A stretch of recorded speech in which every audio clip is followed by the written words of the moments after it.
So, we come now in the story to the end of the book of Judges. It's going to draw us into a very, very low point in the life of Israel in relationship to the kingdom. Israel has no king. Everyone does what's right in his own eyes. This will be the one refrain that is repeated over and over again, almost as if that is the commentary of the root problem in the nation of Israel. Israel has no king. Now what that means, in the light of the book of Judges, they didn't have kings anyway. But what does it really mean? Okay. So we're drawn into a picture of what this means. Last week we looked at the center story in the book of Judges, and it seems like the author highlights for us the story of Gideon, and it's one judge and the description of what happened with him that's more embellished than any of the other judges, because it's center, it's core to the whole thing.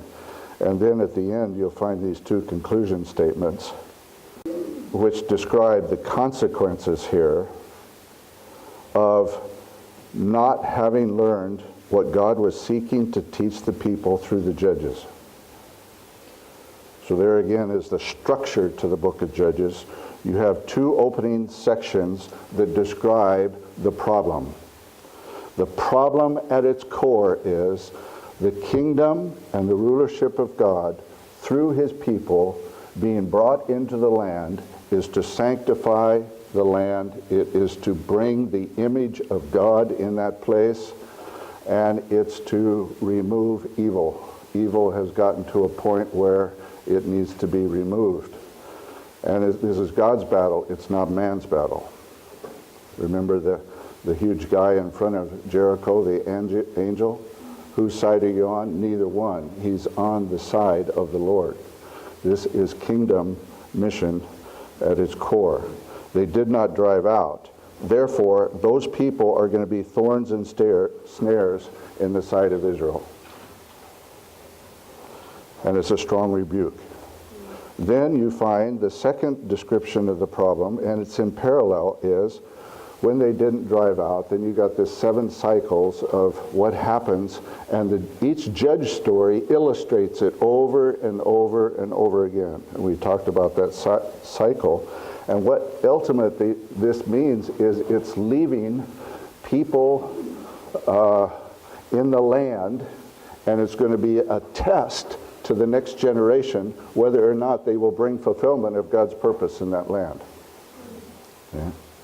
So it's a test that's being passed on to the next generation to teach them warfare, kingdom warfare. All right, and then each judge story illustrates how it happens or doesn't happen. They're one generation after another. 40 years. The second judge here, 80 years. The third judge, 40 years.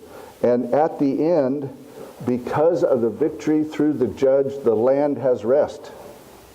The land has rest. That's a huge theme all the way from the Garden of Eden. The idea of rest, because God's house is now filled and God is dwelling among his people in that place. All right, so 40 years, and so forth. Okay, now we come to this conclusion section this morning. This is very, very intriguing. This is almost what the author of Judges is saying. Okay, you want to see now what it's like when generation after generation does not learn the lesson? Here's what it's like. So here are the key questions to ask as we ponder these stories this morning. What has gone wrong? It's not going to explicitly tell you what's going to go wrong. It's going to describe what happens and leaves it with us. It begs us to understand what has gone wrong. And then you want to ask, why has that happened? And then we ask, what does it say to us in our own generation? And what then will we put off and what will we put on? Because there's something that has got to be put off that's revealed through these stories. All right, so there's the basic application questions. Okay, now we get to the first story. Again, you really want to understand what's the root problem of what's going on. Because what happens at the root determines the fruit. If we don't deal with the roots, the fruit is going to be bad. You will know a tree by its what? Fruit. And we're to be trees that bear good fruit. All right, there's three sections to the account I want to cover this morning. Here are the two at the end of Judges. And then it says, and it's interesting, even in the canon, the book of Ruth is put in the context of Judges because it shows you the answer that God is going to bring forth even in the midst of failure. And Ruth, it says, you know, as it opens up, in the days when the judges ruled, that is intentional linking of this story with the judge story. So we'll end with that as we have time. Now, the first one is all about a guy by the name of Micah, and he's an Ephraimite. He's from Ephraim. You want to think about Ephraim is the chosen son of Joseph. And he carries the theme, he illustrates the theme of rulership that's going to come through Judah. But it's illustrated in Joseph. And that blessing that is bestowed upon him is graciously given to Ephraim, not Manasseh. And you're going to begin to see what happens now in the tribe of Ephraim. Here is a guy by the name of Micah. Micah actually has a name that has something to do with one like God. All right? But he creates an idolatrous house, and then a Levite, a priest from Bethlehem, is going to become corrupt as he enters into that house. And that is going to corrupt a whole tribe. Okay, and then you got a second little story. Now it goes to a Levite, a priest from Ephraim, and he marries a woman, a concubine from Bethlehem. Now, Bethlehem is important in this story. He marries a gal from Bethlehem. She plays the harlot. She is unfaithful to him. Now, the theme in all of this story is it's going to associate idolatry with adultery. Because idolatry at its core is playing the harlot. Wow. Huge. Wow. That is going to destroy family and tribe. So you got idolatry, idolatry corrupting the tribe. You've got adultery corrupting family and tribe. And it almost leads to the destruction of the whole tribe of Benjamin. Okay? Then, interestingly, the Ruth story talks about a guy by the name of Elimelech. And Elimelech means God rules. And you find he's from Bethlehem. Famine comes across the land, and it's going to deal with famine and husband and a house and so forth, and I won't tell the whole story now. Okay? Okay. So let's begin now with this first story here in chapter 17. Now a man named Micah from the hill country of Ephraim, and now just listen because it's only a few verses. Here's what he does. He said to his mother, "The 1,100 shekels of silver that were taken from you and about which I heard you utter a curse, I have that silver with me. I took it." So you got silver here that is being stolen by a son in relationship to his own mother. And it emphasizes the curse that is associated with that. Her mother pronounces a curse. This is curse blessing terminology, which has to do with covenant. Covenant, when broken, leads to what? Curse. Covenant, when kept, is what? Blessing. That's how Deuteronomy ends. It's how the covenants basically worked. So the mother announces this curse. The son must have so feared the curse that he decided to confess. And he says, "I am the one who took it." And then the mother responds. Listen to the words. The mother said, "The Lord bless you, my son." The Lord bless you. Okay, that all makes sense, doesn't it? But what's the next thing that happens? He returned the 1,100 shekels of silver to his mother, and she said, "I solemnly consecrate my silver to the Lord." I consecrate my silver to the Lord. There's the idea of consecration unto something that is so central in the biblical story. We're consecrated, set apart for something. See? So now she consecrates the silver that has been returned to her to the Lord for, and now here's the purpose, for my son to make a graven image and a cast idol. What has gone wrong? To consecrate silver to the Lord, to what? Make a cast idol? What is that?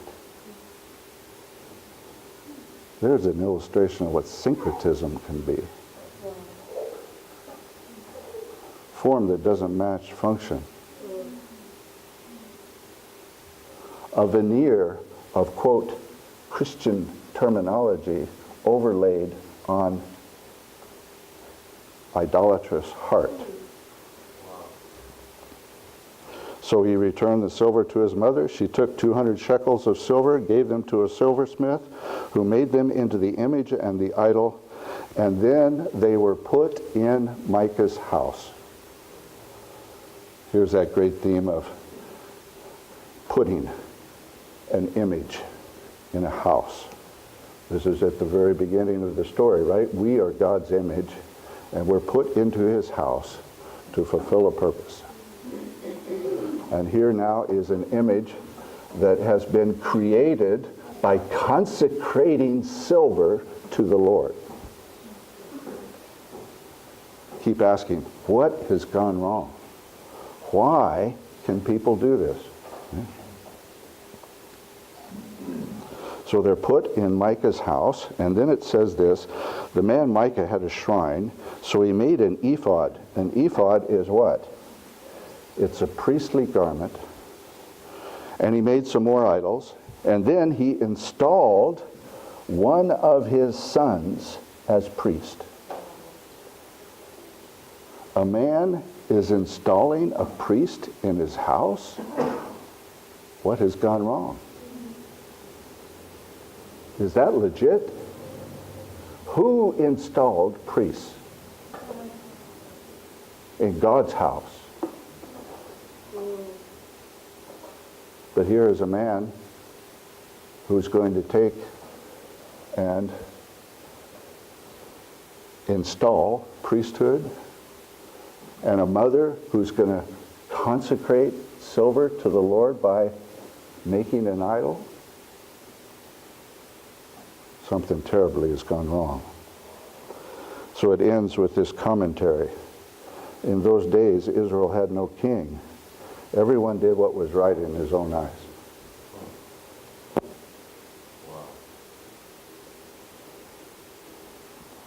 What's not right in this household? Okay? Story 2. Scene 2. It's all part of the same story now. It says that there's a young Levite from Bethlehem in Judah. Now notice, Judah carries the destiny of what? Rulership. And here's a Levite priest from the tribe that will rule, who is leaving his place.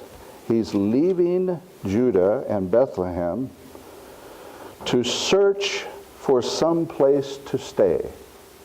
Now, Levites were allotted what for their inheritance? Was it land? No.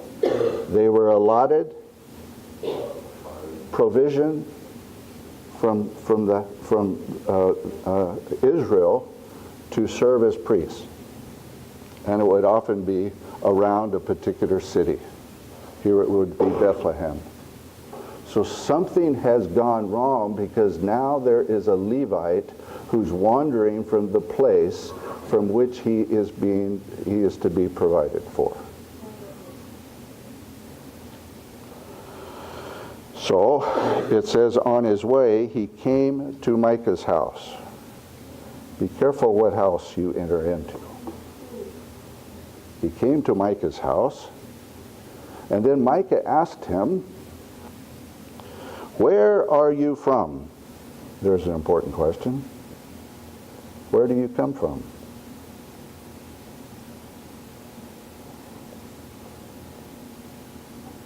And the Levite from Bethlehem in Judah said, "I'm looking for a place to stay." Then Micah said to him, "Live with me, dwell with me, be a father and a priest to me." Be a father, be a priest to me. Then he says this, "I'll give you 10 shekels of silver a year, your clothes and your food." So the Levite agreed to live with him, and the young man was to him like one of his sons. Then Micah installed the priest, the Levite, and the young man became his priest and lived in his house. And Micah now says, "Now I know that the Lord will be good to me, since this Levite has become my priest."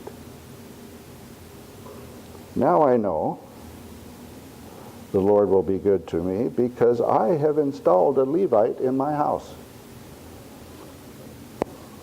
What has gone wrong? What is in Micah's heart?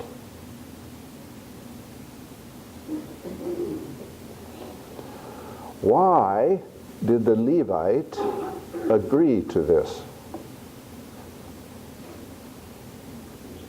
Provision. Why does he need provision? Because God's people's not providing for him. And that is not God's plan.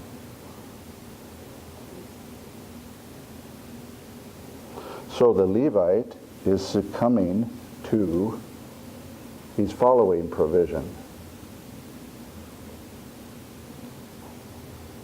What happens if we gravitate to, we just follow where the money is? So now you've got a Levite in the house of Micah. Okay, now it gets a little bit deeper. Scene 3. This begins in, well, there's one final commentary. Well, this scene opens with these words. In those days, Israel had no king. It's repeated. in those days then, the tribe of Danites were seeking a place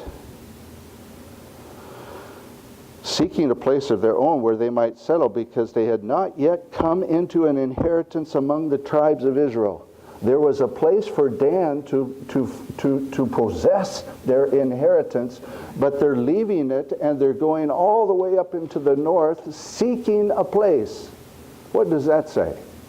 Something has gone wrong with the whole tribe in terms of possession of their inheritance. And they're out seeking. So, what do? It says the Danites sent 5 warriors. They send spies to go all the way up here to Laish, or what would then become known as Dan, to find their inheritance. But it says, when the men entered the hill country of Ephraim, they came to the house of Micah. Uh-oh. They come to the house of Micah. What's in the house of Micah? The men entered the house when they spent the night.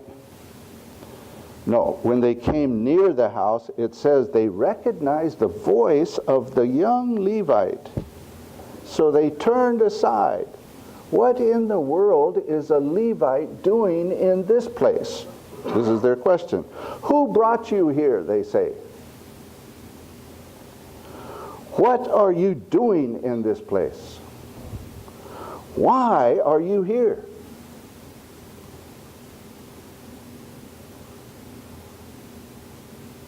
Dan, the Danites, or these guys, this doesn't make sense. What are you doing here in this place?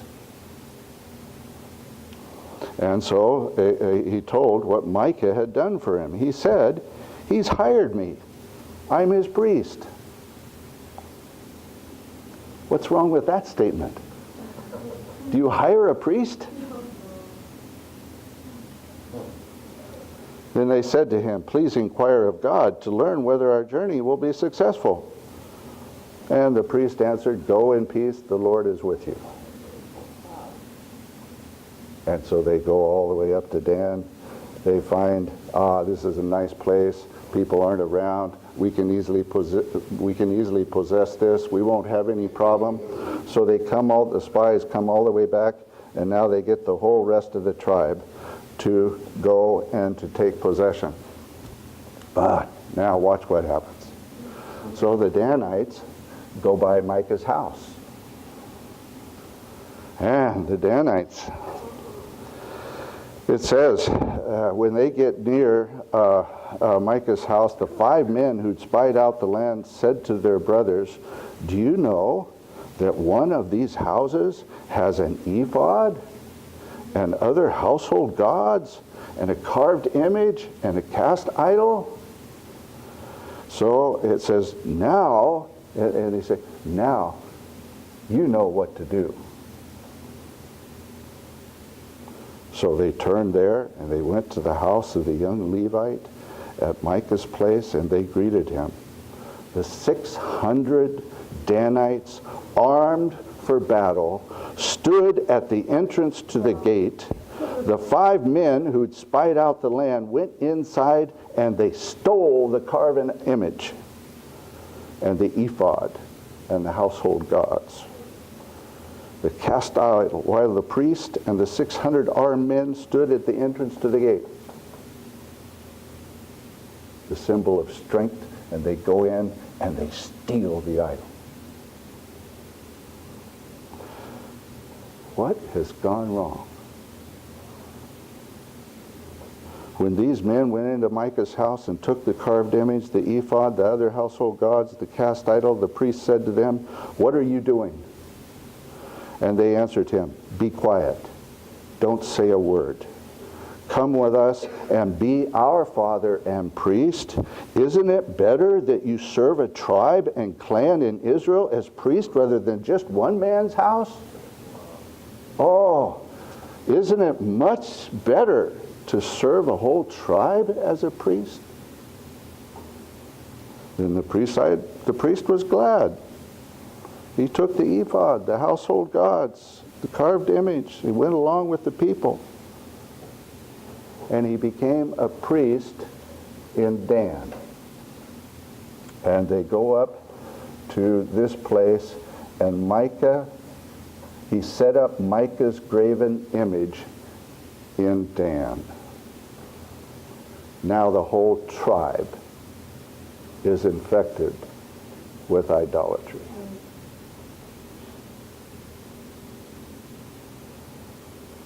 What has gone wrong?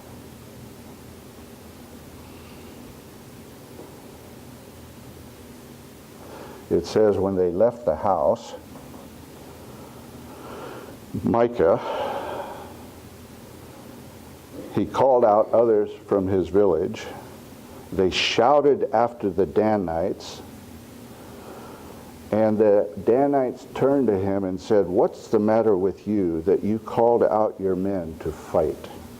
And he replied, "You took the gods I made and my priest and went away.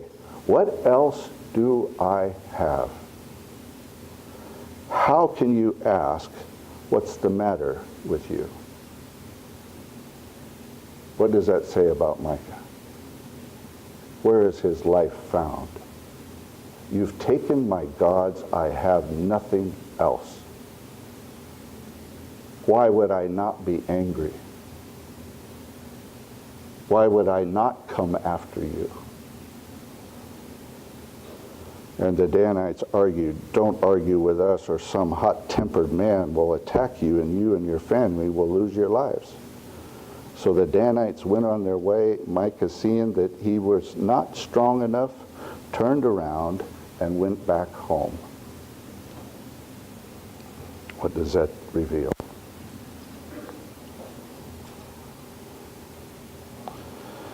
It says that when they went up to Laish and installed the idols, it said those idols continued to be used in Dan all the time the house of God was in Shiloh.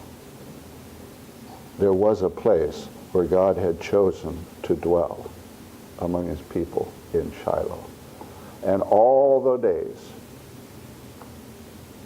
Danites served an idol up in Dan.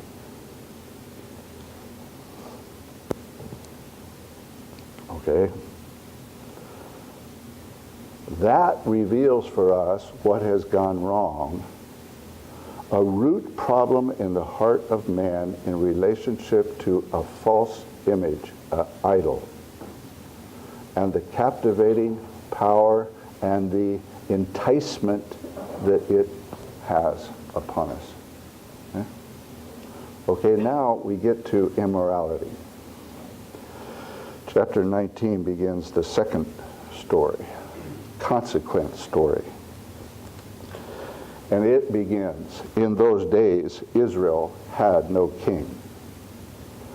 Now a Levite who lived in a remote area in the hill country of Ephraim took a concubine from Bethlehem in Judah. She was unfaithful to him.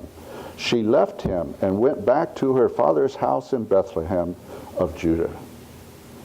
After she had been there 4 months, her husband went to her to persuade her to return.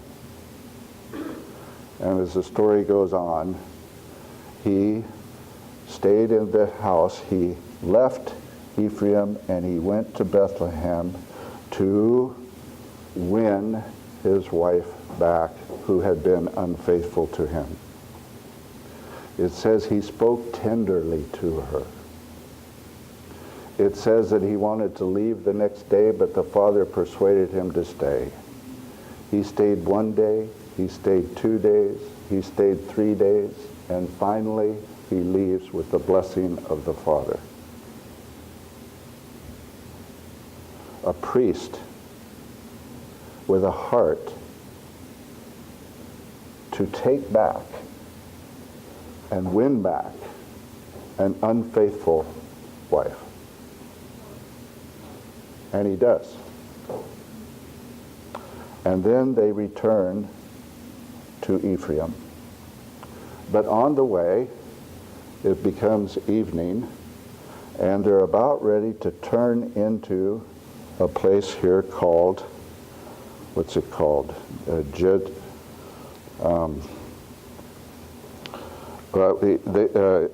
Jebus.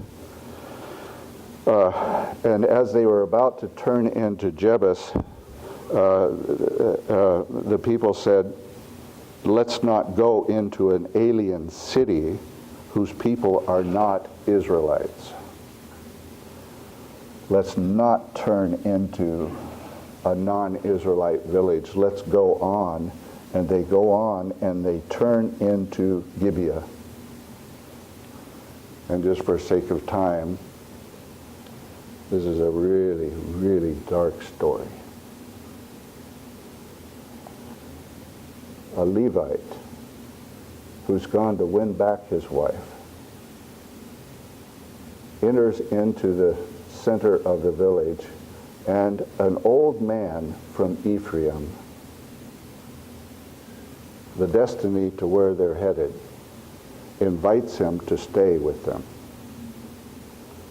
And as they enter into the house that night, the Gibeonites surround the house, and they say they want the men to come out to have sexual relations with them. This shows you the corruption in Gibeah. And it says that the Levite and the old man from Ephraim,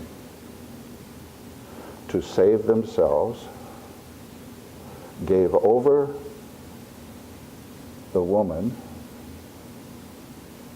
to the Gibeonites, and they raped her all night long. And she lay at the threshold of the house.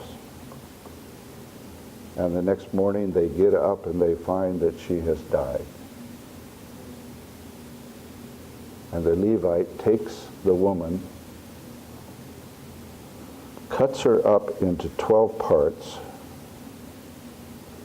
and sends her to the tribes of Israel and says, how can this be? What must be done? And it says that this rallies all of Israel, and they go and they almost destroy Benjamin. What has gone wrong? Redemption in the context of this type of corruption almost leads. The corruption overcomes a priest who's winning back his wife. And it almost leads to the whole tribe being destroyed. This is as low as it gets in the book of Judges. Okay? To summarize it, it's this, I believe. Broken covenant associated with greed leads to idolatry. You will worship one thing or another because you've been made to worship. If you do not worship God, you will worship something else. It will lead to idolatry.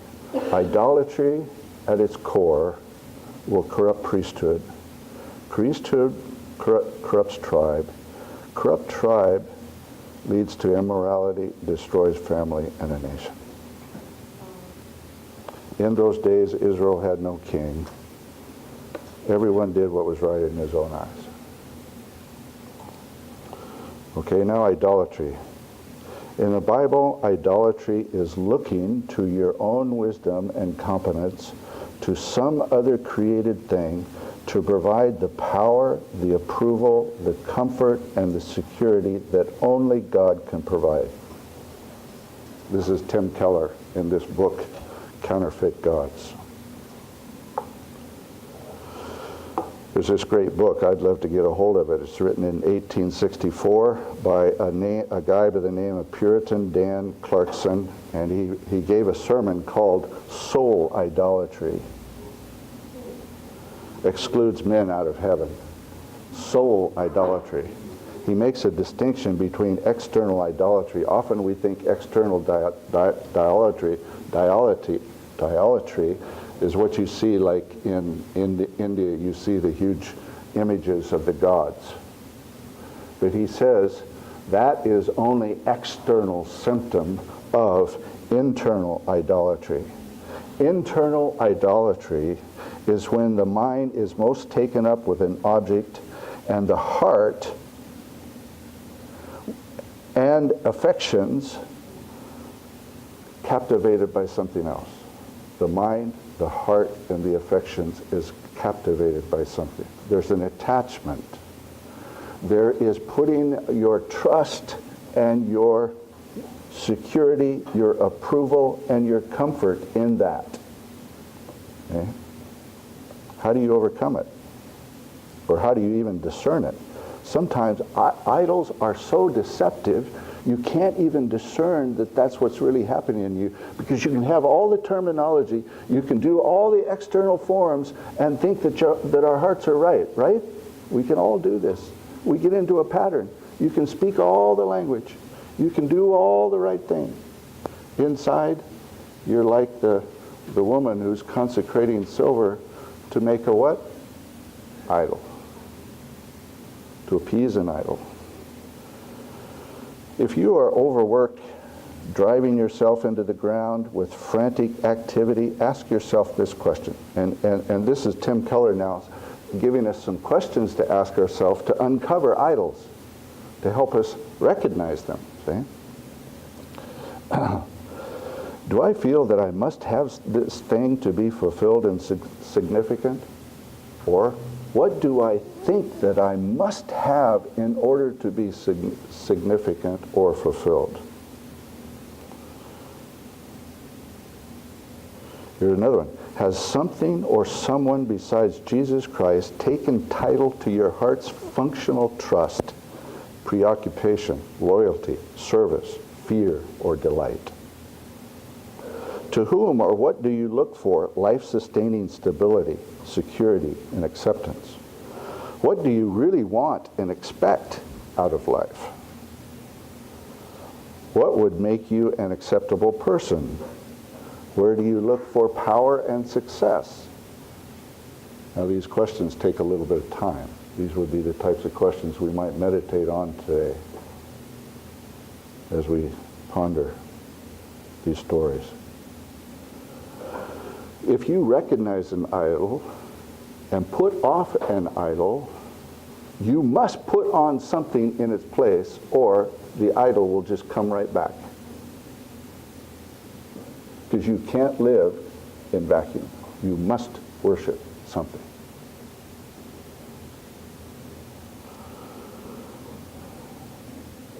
Now, he gives one final thing, and these will all be in your notes that's on the internet. So,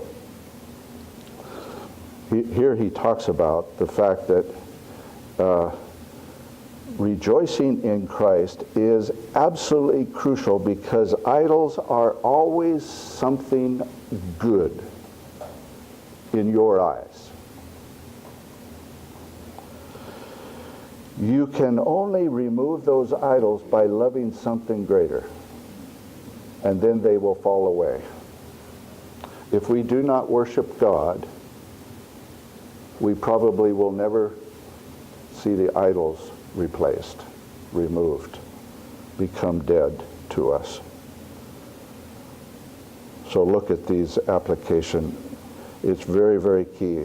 What we rejoice in, what we worship, what we delight in, what we find our satisfaction, our security, and all these things in. Is it truly Christ? Okay. If that's not there in the roots, it will not be demonstrated in the fruit. Okay, now let's just close with, we need a positive story. Okay? Yeah, it's amazing. Scripture gives us an amazing positive story now. This is happening during the days of the judges. It's the story of Ruth. It says now, and this is the story of Ruth, broken down into its parts. Ruth is only 4 chapters, and this story is so carefully crafted. It's just amazing, the insight in just a few verses and how this story is told that gives us an understanding of an amazing thing that God is up to that you might never expect in the story of Ruth. It begins with this little section where it says, now there was a famine in the days of the judges, and a man from Bethlehem in Judah. Notice again, a man from Bethlehem in Judah. This is good. A man from Bethlehem in Judah, together with his wife and 2 sons, went to live for a while in a foreign country of Moab. The man's name was Elimelech, and his wife's name Naomi, and the names of his 2 sons were Melon and Kilon, and they were Ephraimites from Bethlehem. Ephraimites, once again. This was happening in the tribe of Ephraim, in contrast to what the other stories were. And it says when they went to Moab, eventually Elimelech dies, leaving Naomi without a husband.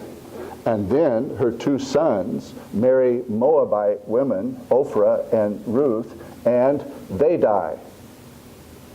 Now Naomi is left with a house that is emptied with no inheritance. Couldn't get any worse. No sons, no inheritance, in a foreign land. Her house is empty.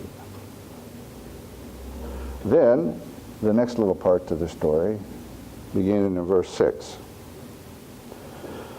It says the word came from the promised land that harvest or food was plentiful once again.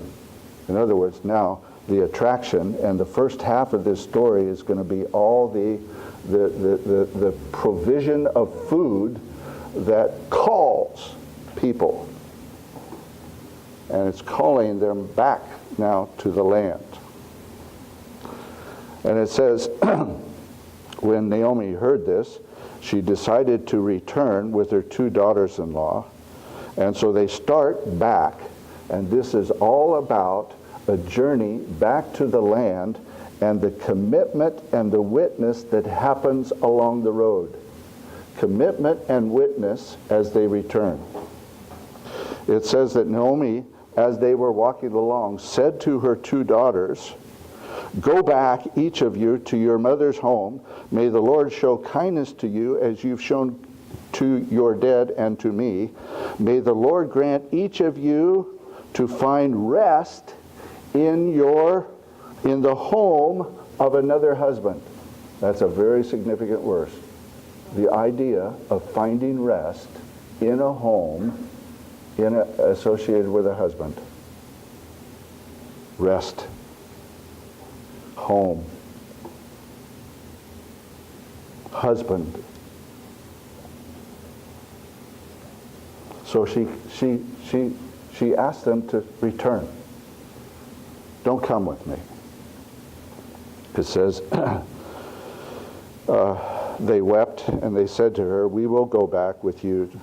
We will go back to you, to your people. We will keep on going with you." But then she turns a second time and says to them, "Go back." This time, Ophrah turns and goes back. She goes back, and it says even she goes back to her gods. But Ruth says no. And Ruth says this amazing statement. "Where you go, I will go. Where you stay, I will stay. Your people will be my people. Your God, my God. Where you die, I will die. And there I will be buried. May the Lord deal with me, be it ever so severely, if anything but death separates you from me." There is amazing commitment. And Naomi turns to her and says, "Ruth, you will have no husband. Even if I was to get married, with another husband and have a son, it would be way too late for you to have a husband. Ruth, there's no hope in following me. But Ruth just believes and trusts and follows after Naomi. Amazing. Your God will be my God. Your people will be my people. That famous statement. So then she gets back to Bethlehem, and there she says, and you've got these words, everyone says, Naomi has come back. And Naomi says, don't call me Naomi. She said, call me Mara, meaning bitter. My life has become very bitter. I went away full, and I've come back empty. This is a strong theme. A house that was full is becoming empty. Okay? But it says at this point, after they came back to Bethlehem, the harvest is plentiful. Okay, now comes the next great section to the story. There's 3 parts to this, and it's going to be parallel with 3 more parts. Notice all the parallelism in this story. And every part ends with a little conclusion statement, so you know the very carefully crafted parts to the story. Okay, so it says at this point, now Ruth says to Naomi, I will go and I will seek to find provision for us. And she goes out, as you know, and she gleans in the field. And of all things, she goes into the field of their family's kinsman redeemer, who is Boaz. And Boaz recognizes Ruth and bestows upon her grace and favor. Oh, the symbolism in this is huge. A kinsman redeemer? This is what Lord means. This is the same idea of when people were brought out of the Exodus. The kinsman redeemer of Israel came and rescued them.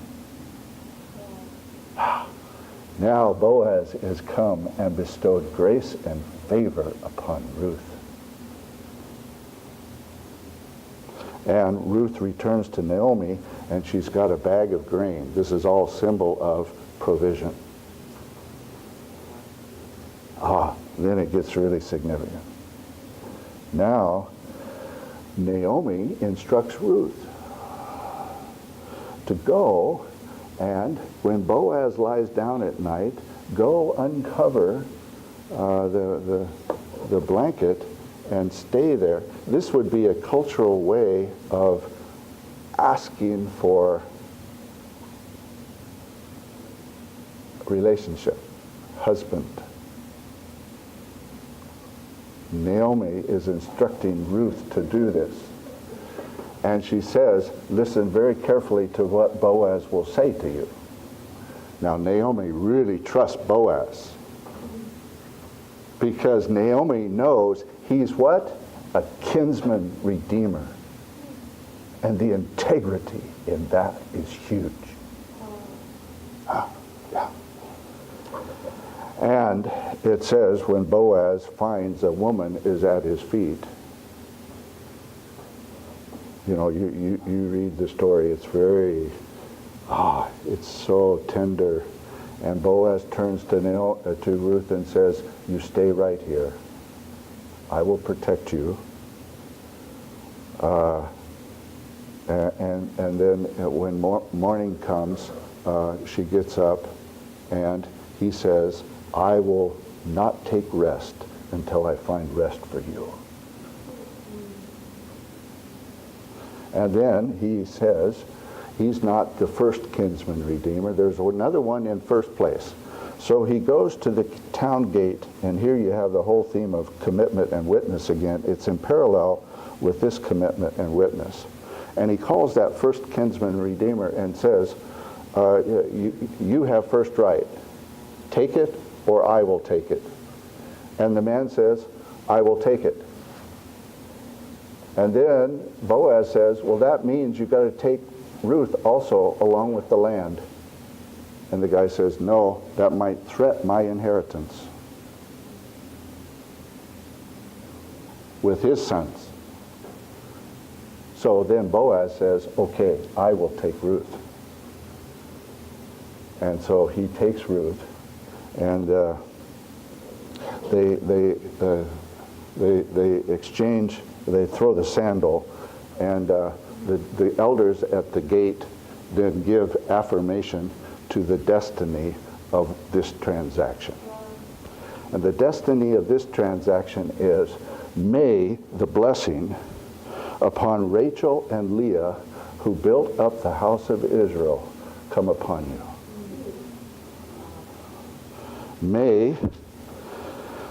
May you have standing in Ephrathah and be famous in Bethlehem.